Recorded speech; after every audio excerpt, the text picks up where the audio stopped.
Kozhikode bus കണ്ടക്ടറെ മർദ്ദിച്ചതിൽ പ്രതിഷേധിച്ച് നാളെ സർവീസ് നിർത്തിവെച്ച സമരം ചെയ്യുമെന്ന് ബസ് ഓപ്പറേറ്റേഴ്സ് ഓർഗനൈസേഷൻ. സംഭവത്തിൽ നടപടിയെടുക്കാത്തതിലാണ് പ്രതിഷേധം. രാമനാട്ടുകര മെഡിക്കൽ കോളേജ് റൂട്ടിലെ സർവീസുകളാണ് നിർത്തിവെക്കുക. വിവരങ്ങളുമായി ലിനറ്റ് വർഗീസ് ഉണ്ട്. ലിനറ്റ്, ഈ കുട്ടിയെ കയറ്റാതെ പോയതിനായിരുന്നു ബസ് ജീവനക്കാരെ മർദ്ദിച്ചത്. ഇപ്പം അതിലാണ് ഇപ്പോൾ പ്രതിഷേധം ഉണ്ടായിരിക്കുന്നത്. എന്തൊക്കെയാണ് അവർ പറയുന്നത്? വിശദാംശങ്ങൾ.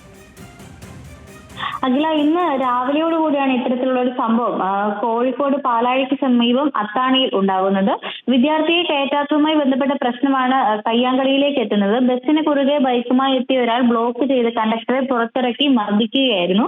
ടിക്കറ്റ് പിടിപ്പിച്ചിരുന്ന റാക്ക് ഉപയോഗിച്ച് കണ്ടക്ടറെ തലയ്ക്കും മുഖത്തും ഒക്കെ തന്നെ അടിക്കുന്നത് ദൃശ്യങ്ങളിലൊക്കെ തന്നെ വ്യക്തമാണ്.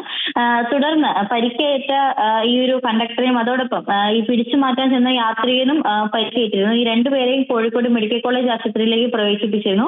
ഇവർ രണ്ടുപേരും പന്തീരങ്കാവ് പോലീസ് സ്റ്റേഷനിൽ പരാതി നൽകിയിരുന്നു.